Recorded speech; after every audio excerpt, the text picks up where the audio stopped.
예, 지난 시간에 이어서 사사들에 대한 이야기를 하겠습니다. 오늘은 기드온, 입다, 삼손 그렇게 말씀드리도록 하겠습니다. 먼저 주님 가르쳐 주신 기도로서 시작하도록 하겠습니다. 하늘에 계신 우리 아버지여, 이름이 거룩히 여김을 받으시오며 나라의 마옵시며 뜻이 하늘에서 이루은 것 같이 땅에서도 이루어지이다. 오늘날 우리에게 일용할 양식을 주옵시고 우리가 우리에게 죄 지은 자를 사하여 준 것 같이 우리의 죄를 사하여 주옵시고 우리를 시험에 들게 하지 마옵시고 다만 악에서 구하옵소서. 대개 나라와 권세와 영광이 아버지께 영원히 있사옵나이다. 아멘. 예, 오늘은 기도원에 대해서 말씀드리도록 하겠습니다. 사사기서 6장 12절에서 14절 말씀을 봉독하도록 하겠습니다. 여호와의 사자가 기드온에게 나타나 이르되, 큰 용사여, 여호와께서 너와 함께 계시도다. 기드온이 그에게 대답하되, 나의 주여, 여호와께서 우리와 함께 계시면 어찌하여 이 모든 일이 우리에게 미쳤나이까? 또 우리 열조가 일찍 우리에게 이르기를 여호와께서 우리를 애굽에서 나오게 하신 것이 아니냐 한 그 모든 이적이 어디 있나이까? 이제 여호와께서 우리를 버리사 미디안의 손에 붙이셨나이다. 여호와께서 그를 돌아봐 가라사대, 너는 이 내 힘을 의지하고 가서 이스라엘을 미디안의 손에서 구원하라. 내가 너를 보낸 것이 아니냐. 사사기서 6장 12절에서 14절 말씀입니다. 사사기에 모든 사사들은 다 그렇지만 하나님의 그 택하심과 부르심을 받아서 사사가 다 되었습니다. 근데 이 기도는 좀 특별했습니다. 그죠? 기도는 므낫세 지파로 그 이름의 뜻은 나무꾼입니다.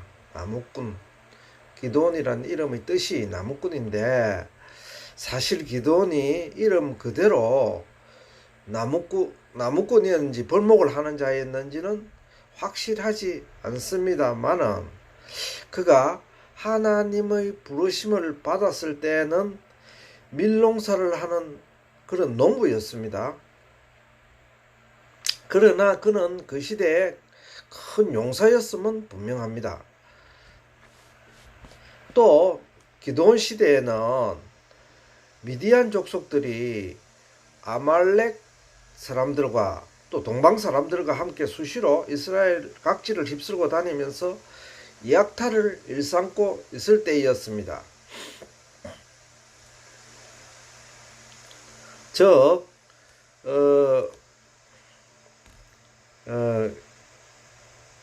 미디안 족속들은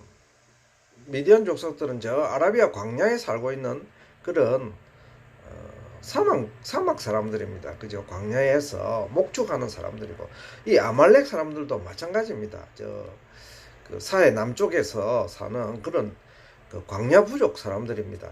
이 사람들은 그 옛날에는 모세가 그 미디안 제사장 사위지요. 그 미디안 족속들은 옛날에 자기들이 새가 안 컸을 때는 다 목축을 하고 떠돌이 생활을 하고 또 광야를 이리저리 떠도는 그런 사람들이었는데, 요 기드온 시대에는 이 사람들의 그 새가 커져서 그 낙타 부대를 이끌고 온 이스라엘을 정치적으로 이렇게 어떻게 그 정치적으로 지배하고 이런 것이 아니고, 이 미디안 족속과 아말렉 족속들은 약탈을 일삼는 그런 부족이었습니다. 그러니까 그 당시에 미디안 족속이나 아말렉 족속의 낙타 부대는 유명했는데요, 낙타를 타고 마을 같은 데를 분탕질을 하고 재물을 빼들고 그래 했습니다.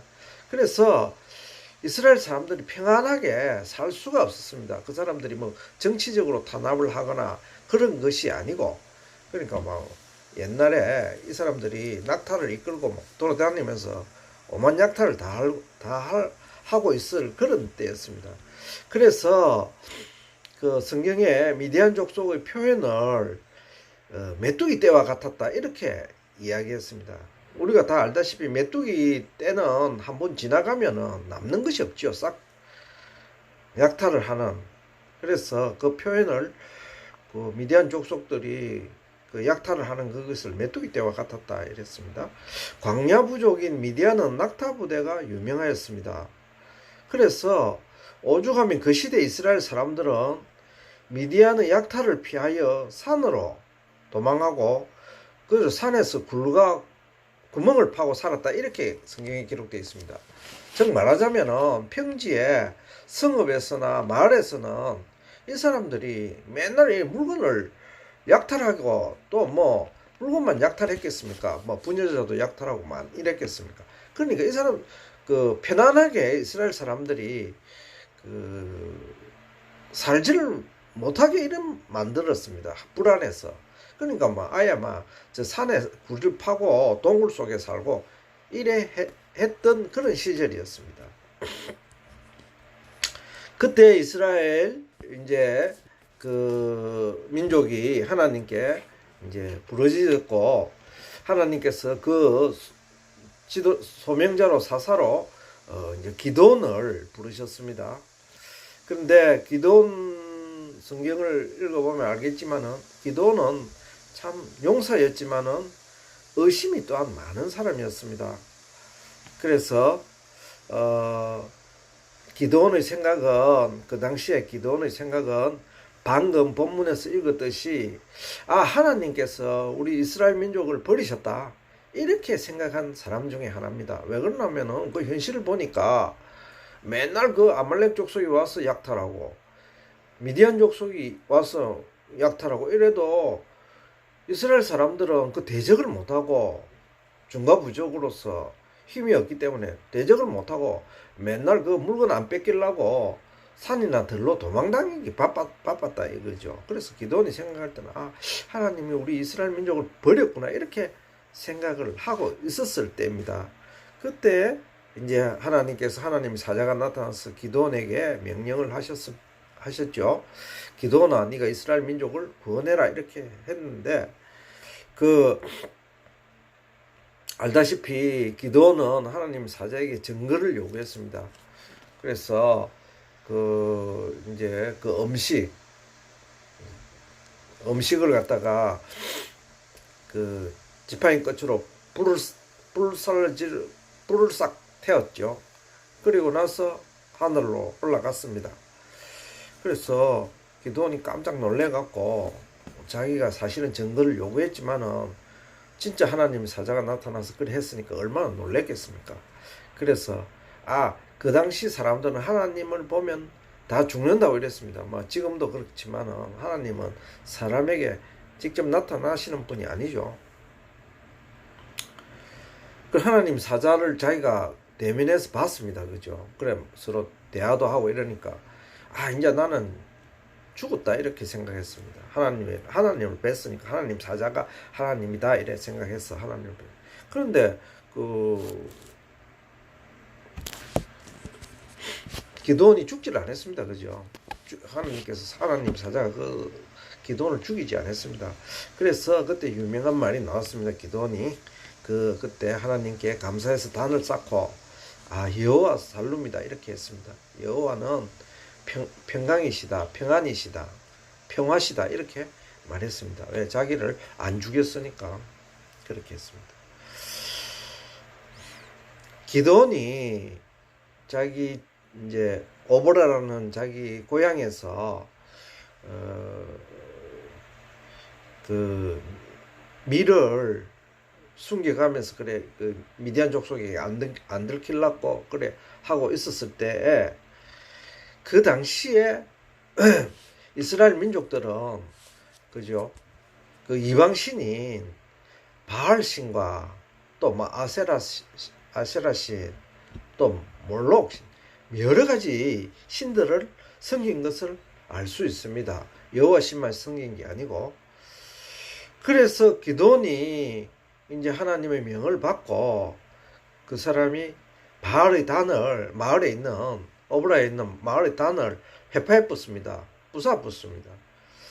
그래서 처음에 마을 사람들이 깜짝 놀랐습니다. 누가 이걸 감히 마을 단을 회파했노?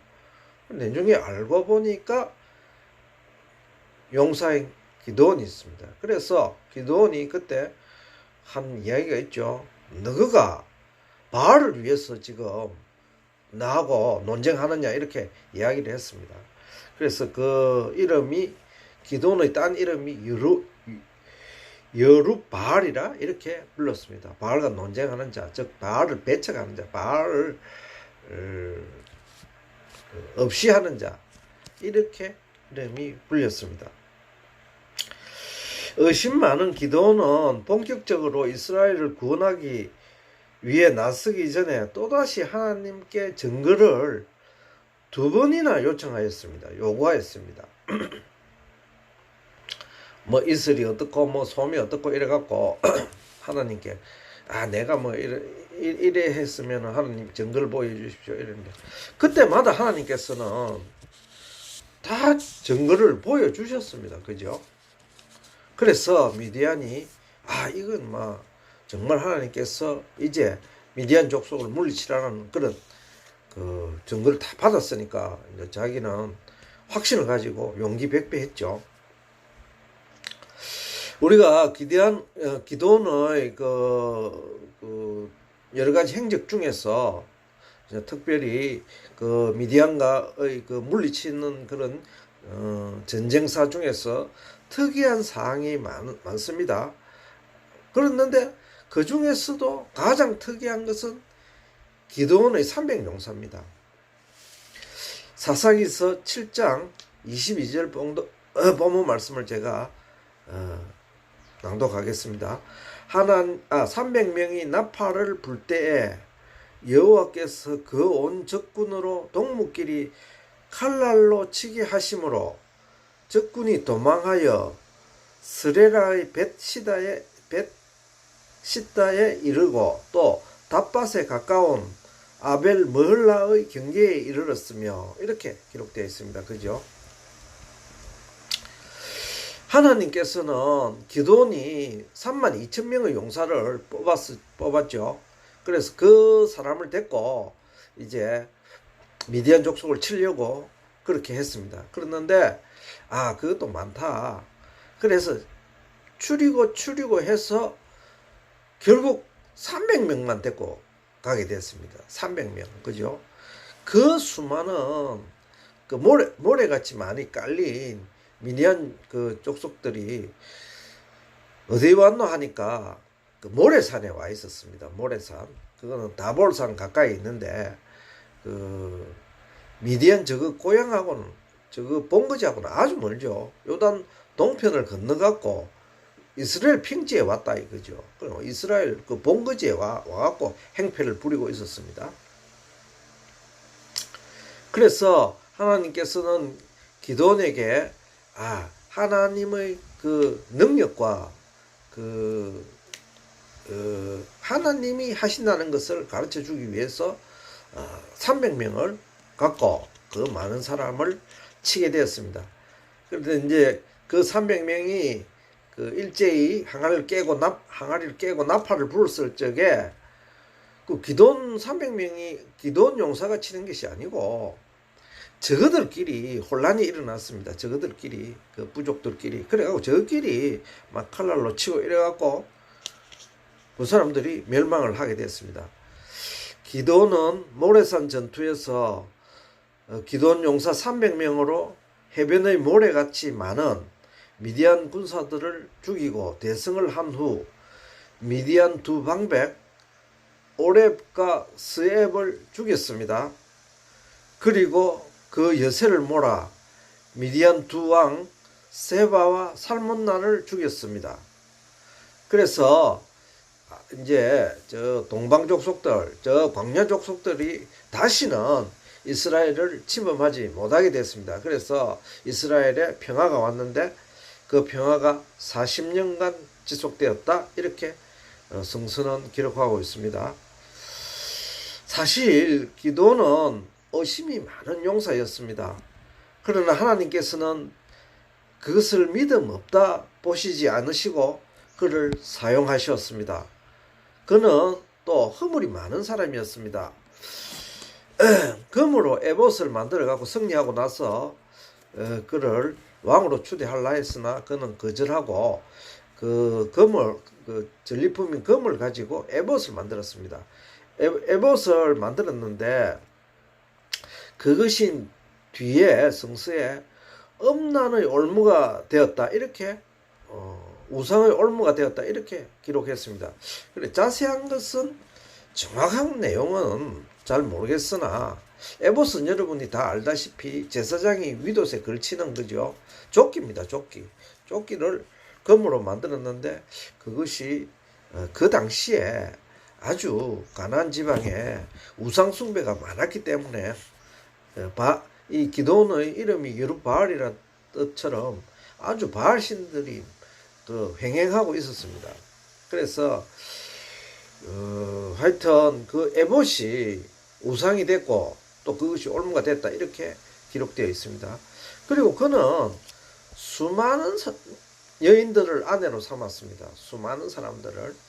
그래서 그 자녀들도 아주 많았습니다. 성경에 기록하기를 71명인가 이렇게 기록되어 있습니다. 다 알다시피 그 뒤에 그 아들 중에 하나인 서자 아들 중에 하나인 아비멜렉 때문에 기드온 가문이 완전히 멸망했죠. 그 형제들을 아비멜렉이 기드온이 죽고 나서 아비멜렉이 다 죽이고 아비멜렉 자신도 그죠. 그 여인의 손에 맷돌에 죽는 그런 형편이 됐습니다.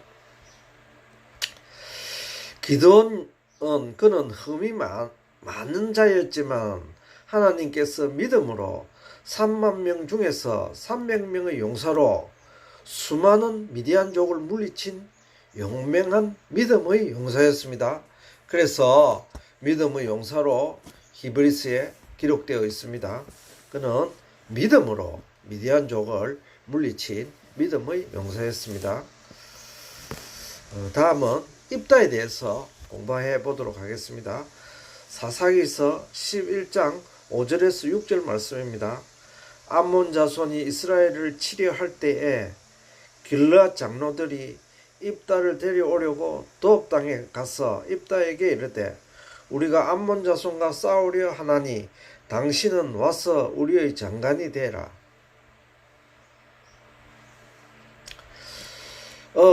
이 입다가 살아있을 그 시대에는 또 그죠 암몬이 이스라엘을 괴롭히게 됐습니다. 암몬 족속은 여러분이 다 아시죠.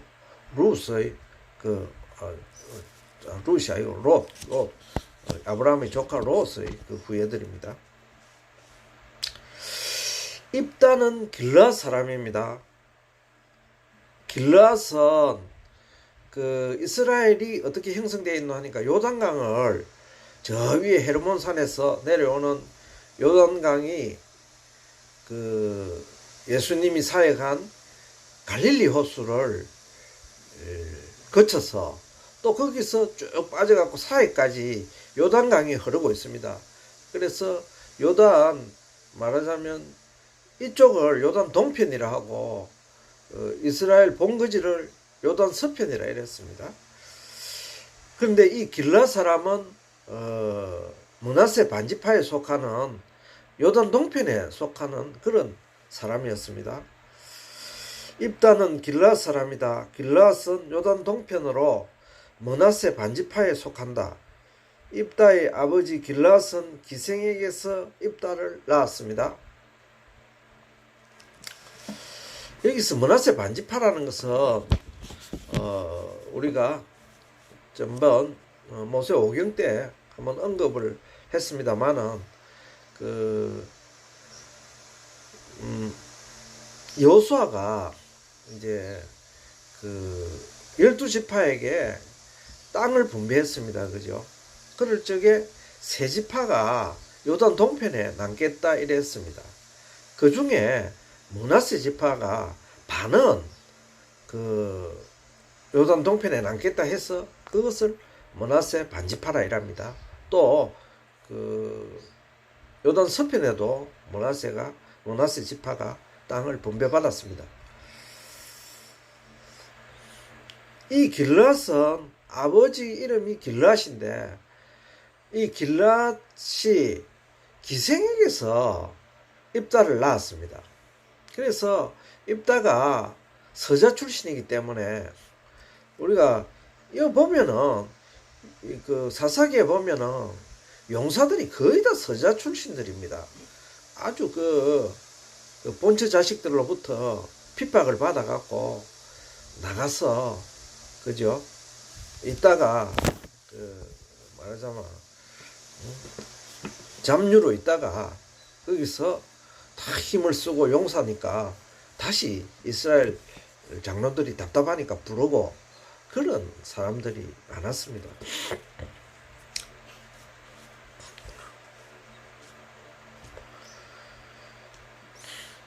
서자인 입다는 자연히 형제들에게 미움을 받아 집을 나와버렸습니다. 이제 좀 사춘기가 되고 이러니까 안 나왔겠습니까?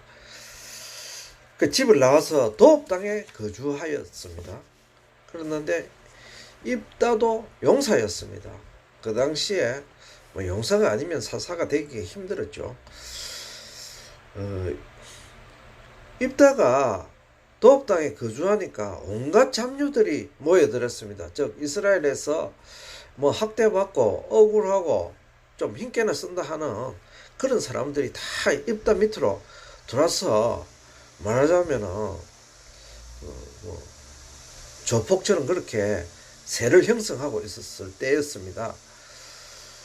그때 암몬은 요단 동편을 18년 동안 학대하고 요단 동편을 암몬하고 지역이 가까운 요단 동편을 18년 동안 학대하고 요단 서편도 이제 침략하려고 그렇게 준비하고 있을 때였습니다. 나라가 위난에 처했는데 마땅한 지도자가 그 당시에 없었습니다. 그래서 이스라엘 장로들은 도읍 땅에 있는 큰 용사인 입다에게 이스라엘 지도자가 되어줄 것을 요청하였습니다. 그래서 입다는 여러 가지 이제 생각하고 그 생각한 끝에 그것을 수락하고 이제 암몬을 치기 전에 이 사람은 암몬하고 전쟁하기 전에 입다는 먼저 사신을 암몬 왕에게 보냈습니다. 그 내용이 사사기서에 기록되어 있습니다. 사사기서 11장 23절에서 24절 말씀입니다. 이스라엘 하나님 여호와께서 이같이 아모리 사람을 자기 백성 이스라엘 앞에서 쫓아내셨거늘 네가 그 땅을 얻고자 하는 것이 가하냐? 네 신 그모스가 네게 주어 얻게 한 땅을 네가 얻지 않겠느냐? 우리 하나님 여호와께서 우리 앞에서 어떤 사람이든지 쫓아내시면 그 땅을 우리가 얻으리라. 암몬 왕에게 이제 말하자면 암몬 왕도 그죠? 아브라함의 후손입니다. 아브라함 데라의 후손이지요. 다 로스의 후손이니까. 그래서 이 내용을 다 알고 있습니다. 그죠? 하나님께서 가나안 땅을 이스라엘 백성에게 주셨다는 것을 다 알고 있습니다. 그래서 우리가 이 가나안 땅을 차지하고 또 몇백 년간 이렇게 살고 있는 것은 당연한데 너가 왜 우리 땅을 빼들러 오느냐? 너는 여기서 말하다시피 그모스가 그 사람들은 여호와의 신을 이제 안 믿고 그모스 신을 그 당시에 믿었습니다. 그래서 너 거모스 신, 너 믿는 거모스 신이 너 땅 주니까 너 땅에서나 살아라 이렇게 말씀했습니다. 그랬는데 그 암몬 왕은 그 서신을 받아보고 그것을 그죠 거부했죠. 입다는 암몬 왕에게 자신들이 섬기는 신을 비교하면서 여호와께서 주신 땅임을 분명히 밝히고 전쟁을 시작하였습니다. 사사기서 11장 32절에서 33절 말씀입니다. 이에 입다가 암몬 자손에게 이르러 그들과 싸우더니 여호와께서 그들을 그 손에 붙이심에 아로엘에서부터 민닉에 이르기까지 20성읍을 치고 또 아벨 그라임까지 크게 도륙하니 이에 암몬 자손이 이스라엘 자손 앞에 항복하였더라.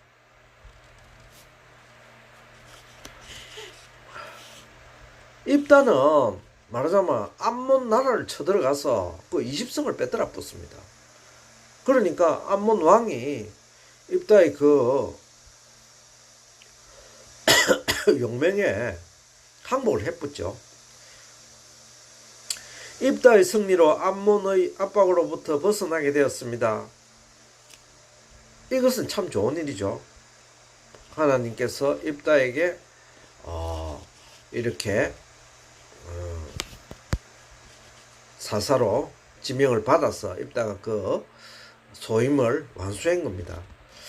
그랬는데 우리는 입다 이야기를 들으면서 슬픈 소식도 같이 듣게 되었습니다.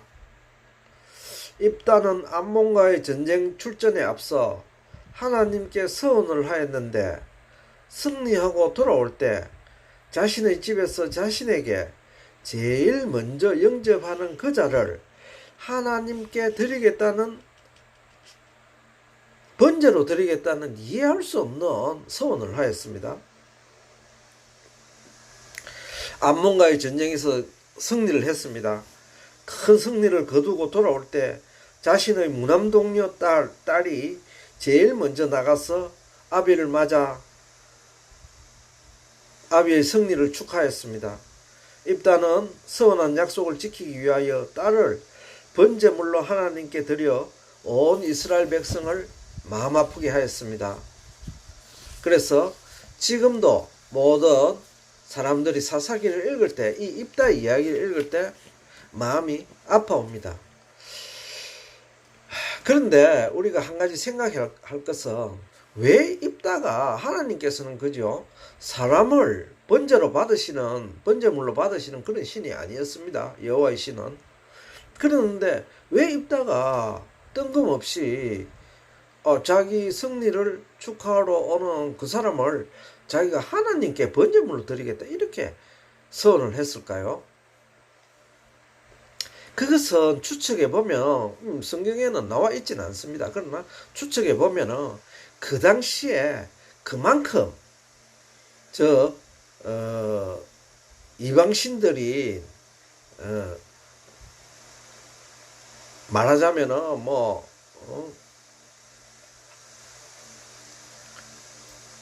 여러 가지 신들이 그 당시에 이방신들은 그 번제물을 사람으로 드린 신들이 많았습니다. 그래서 아마 입다도 자신도 모르게 그게 영향을 받지 않았나 그죠? 그렇게 생각을 하고 있습니다. 입다는 이스라엘 사사가 되기 전에도 큰 용사였으나 그가 하나님께 부름을 받고 전장에 출전할 때에도 그 이유가 하나님이 주신 이스라엘 땅을 지키겠다는 믿음으로 행하였음을 알 수 있었습니다. 그래서 입다 또한 믿음의 큰 용사로 믿음장에 기록된 믿음의 용사였습니다. 다음은 삼손에 대해서 강론하도록 하겠습니다. 사사기서 13장 5절 말씀입니다. 보라, 네가 잉태하여 아들을 낳으리니 그 머리에 삭도를 대지 말라. 이 아이는 태에서 나옴으로부터 하나님께 바치운 나실인이 됨이라. 그가 블레셋 사람의 손에서 이스라엘을 구원하기 시작하리라.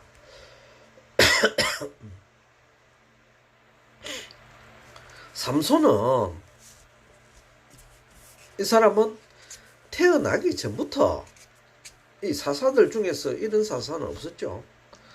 태어나기 전부터 하나님께 지명받은 자입니다. 즉 나시린으로 하나님께 소명을 받은 하나님의 사람이었습니다. 그리고 그 부모들에게 머리에 삭도를 칼을 대지 마라 이랬습니다. 머리를 치지 마라 이랬습니다. 알다시피 그 하나님께서 그 삼손의 머리에 그 고대에서는 힘이 바로 지배하는 모든 것이었기 때문에 힘의 근원이 머리에 있었습니다. 머리카락에 있었습니다. 삼손은 이스라엘을 블레셋 사람들이 40년 동안 지배하고 괴롭힐 시대에 나실린으로 태어났고 그의 사명은 블레셋으로부터의 해방이었습니다. 즉 하나님께서 이스라엘의 그 부르짖음을 기도를 들으시고 나실린으로 삼손을 지명한 것입니다. 그리고 너는 태어나서 블레셋을 멸해라 이렇게 이스라엘을 블레셋으로부터 해방시켜라 이렇게 소명을 받은 자였습니다. 그 당시에 이스라엘은 지금 지중해 근방에 있는 블레셋 지방, 블레셋 뒤에 사무엘 시대나 다윗 시대나 주로 블레셋 사람들하고 싸웠습니다. 그죠? 그래서 결국은 블레셋을 멸망시켰죠. 그 당시에 블레셋 사람들이 강성해서 이스라엘을 40년 동안 지배하고 있었을 때입니다. 그래서 그 괴롭힘으로부터 하나님께서 이스라엘 백성들의 그 기도를 들으시고 사사를 이제 삼손으로 지명하신 것입니다. 삼손은 괴력을 가졌는데 아주 엄청난 힘을 가졌습니다. 그런데 그 힘의 원천은 머리털이었습니다. 삼손의 뜻은 태양입니다. 그 이름이 태양입니다. 그런데 그 태양은 이름은 태양으로 참 좋았는데 이름 그대로 삼손은 여인을 너무 좋아했습니다. 너무 좋아하는, 말하자면은 그런 사람이었습니다. 삼손은 자라게 되자 블레셋 여인을 좋아하게 되어 부모의 반대에도 불구하고 결혼을 하게 되었습니다. 삼손의 첫사랑이 블레셋 여자였습니다. 그래서 부모가 근심을 하게 되죠. 그 이스라엘 본토 이스라엘 백성하고 결혼하지 않고 삼손이 블레셋 여자를 좋아하니까 근심을 하게 됐는데 부모도 삼손의 뜻을 말리지는 못했습니다. 삼손이 사사들 중에 특이한 점은 그가 이스라엘 백성들을 위하여 블레셋을 쳤다기보다는 모두가 여인과 관련된 치정으로 블레셋을 쳤으며 그것도 순전히 개인적인 힘으로 행하였습니다. 우리가 사사기 용사들 내용을 쭉 읽어봤죠. 또 이스라엘을 어떻게 구원하고 이스라엘 믿음으로 어떻게 구원했다 이렇게 다 그 용사들의 그 내력을 다 읽었었는데 모든 사사들 중에서 삼손은 참으로 특이했습니다. 뭐냐 하면은 자기가 이스라엘 민족이 블레셋으로부터 이 고통을 당하고 있는데 이것을 내가 구원해야 되겠다. 물론 사사니까 그런 마음이 있었겠죠. 그러나 실질적으로는 다 여자 관계 때문에 블레셋을 치게 되었고 그것도 이스라엘의 어떤 군대나 지파나 이런 힘을 빌어서 같이 협력해서 한 것이 아니고 이 사람은 자기가 힘이 굉장히 괴력자니까 굉장하니 해서 그랬는지도 모르겠지만 자기 혼자 다 했습니다. 그래서 참 그 원인과 그 내용이 참 특이한 사사 중에 한 사람이었습니다. 삼손은 첫 여인인 딥나 출신 아내로 말미암아, 즉 블레셋 딥나 출신입니다. 첫 여자가 블레셋을 무찔렀는데 그 중 유명한 사건이 나귀 특비 하나로 블레셋 사람 1000명을 죽였습니다. 어마어마하죠. 이거 어마어마한 겁니다. 사실 사람 한 명 죽이기도 힘든 거 아닙니까? 그로 말미암아서 그것 때문에 이스라엘 사사로 추대받아서 그가 20년간 이스라엘을 사사로 지내게 돼서 다스리게 되었습니다. 그랬는데 이 두 번째 여자도 가사에 있는 블레셋 지방에 있는 기생이었습니다. 그래서 이 삼손은 이 여자들 때문에 맨날 그 블레셋을 들락날락 이래 했습니다. 이 사람은 또 특이한 것이 이스라엘 여자와 관계는 맺지 않았습니다. 그죠? 성서에 전부 다 자기하고 관계를 맺은 사람은 블레셋 여자들이었습니다. 또 이제 마지막 여자인 세 번째 여자 들릴라도 소렉 여자였습니다. 이 사람도 블레셋 사람입니다. 삼손은 단지파 소생이었는데 블레셋 지방과 가까운 연고인지 모르나 그가 사랑한 여자는 한결같이 블레셋 여인들이었습니다. 다는 블레셋하고 인접해 있었습니다. 이스라엘 지파의 땅 중에서. 그래서 블레셋하고 들락날락 삼손이 했습니다. 삼손은 드릴라의 사랑 때문에 결정적인 실수를 하였습니다. 드릴라의 간청에 못 이겨 자신의 힘의 원천인 머리털의 비밀을 실토하였습니다.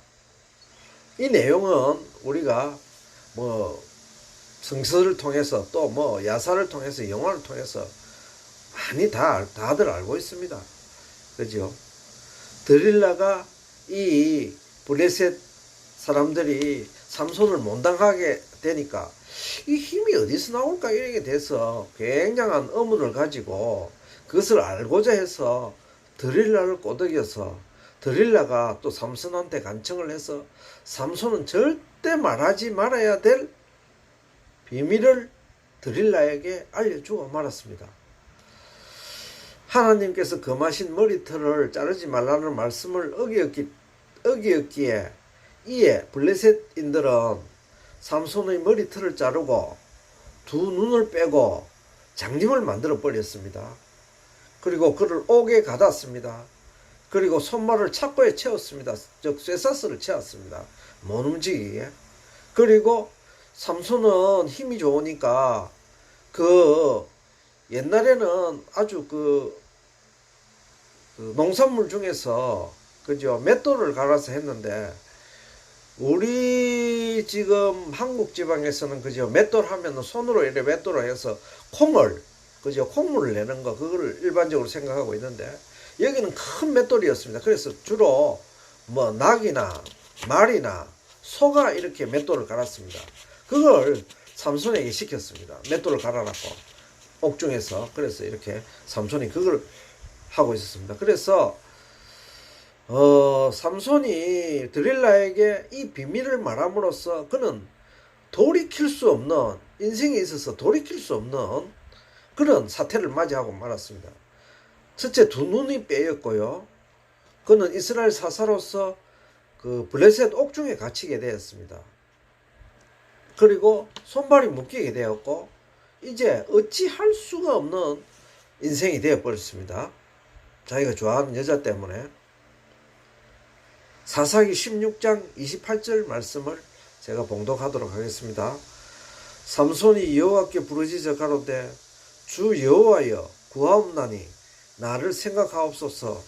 하나님이여 구하옵나니 이번만 나로 강하게 하사 블레셋 사람이 나의 두 눈을 뺀 원수를 단번에 갖게 하옵소서 하고. 삼손은 너무 생각해 보니까 너무너무 억울했겠죠. 그래서 하나님께 기도를 했습니다. 하나님, 내 이 원수를 갖게 해주십시오. 갖게 해주십시오. 내 두 눈을 빼고 나를 옥중에 노예를 만들고, 이제 삼손은 살고 싶지가 않았겠죠. 너무나 비참한 환경에 처해졌으니까. 그래서 드린 기도문이 여기 지금 기록되어 있습니다. 주 여호와여, 구하옵나니 나를 생각하옵소서. 하나님이여, 구하옵나니 이번만 나를 강하게 하사 블레셋 사람이 나의 두 눈을 뺀 원수를 단번에 갖게 하옵소서. 블레셋인들은 이제 축제를 열었습니다. 삼손을 잡고 나서 얼마 안 돼서 축제를 열었습니다. 그죠? 그래서 블레셋 온 지방이 다 퍼졌습니다. 그 힘 좋은 용사 삼손을 잡았다, 이렇게 블레셋 지방에, 온 지방에 다 퍼졌습니다. 그 소문이. 그 유명한 이스라엘 사사, 그것도 괴력의 용사 삼손을 사로잡아 장님을 만들고 두 손과 두 발을 놋줄로 묶고 커다란 대회장에서 삼손의 재주를 보게 하였습니다. 이제 삼손이 어떤 재주를 피우는가, 재주를 피하라, 이렇게 채찍으로 때리든가 이래 안 했겠습니까? 그 재주를 보게 했습니다. 큰 대회장을 열어갖고, 방금 우리가 본문을 읽었듯이 이때 삼손이 기도했습니다. 삼손은 이때 전심전력을 다해 하나님께 기도를 드렸습니다. 하나님께서는 그 삼손의 기도에 응답하셨습니다. 삼손은 그물을 지탱하는 커다란 석주 두 기둥을 온 힘을 다하여 무너뜨렸습니다. 석주 기둥이라는 것은 돌기둥입니다. 옛날, 지금도 저 로마 시대나 그 중동 지방이나 저 북아프리카 지방이나 이런 데 가면은 아직까지도 그 2000년 3000년 전에 그 건물이 유적이 남아 있습니다. 그 기둥이 어마어마합니다. 돌로 이래 만들었는데 우리가 상상할 수 없을 만큼 큰 기둥입니다. 삼손은 건물을 지탱하는 커다란 석주 두 기둥을 온 힘을 다하여 무너뜨렸습니다.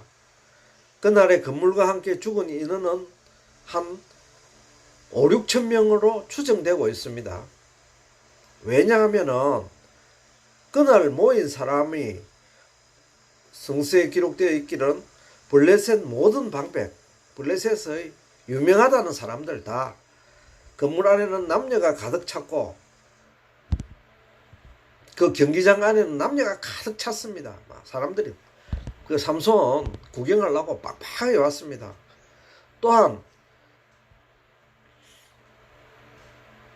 성경에 기록하기로 그 경기장 안에 못 들어간 사람들이 그 지붕에 올라갔는데 그 지붕에 올라간 사람들이 한 3,000명쯤 되더라 기록되어 있습니다. 그러니까 최소한도 그 경기장에는 3,000명보다 더 많이 앉았겠죠. 그래서 최소한 한 1만 명 내지 1만 명 정도는 안 죽었겠나 이렇게 추정하고 있습니다. 그날에 죽은 인원은 그날에 삼손이 죽인 인원이 삼손이 살았을 때 전쟁을 치거나 이렇게 해서 죽인 인원보다 블레셋 인원보다 더 많았다고 기록하고 있습니다. 삼손은 나실인으로 태어나 하나님의 소명을 받은 자이기는 하나 많은 허물을 가진 자이기도 합니다. 우리가 그 다 알고 있죠. 삼손의 허물에 대해서는. 그러나 성경은, 히브리서 성경은 그는 믿음의 용사였다고 기록하고 있습니다. 그래서 그것은 지금 우리들이 생각해 보면, 유추해 보면은 그것이 그의 전생애를 말하는 것은 결코 아닐 것입니다. 그가 여인을 좋아해서 이방 여자, 이스라엘 여자하고 결혼하지 않고 이방 여자한테 매 들락날락 했습니다. 그래서 그거는 믿음이 있다고 볼 수는 없죠.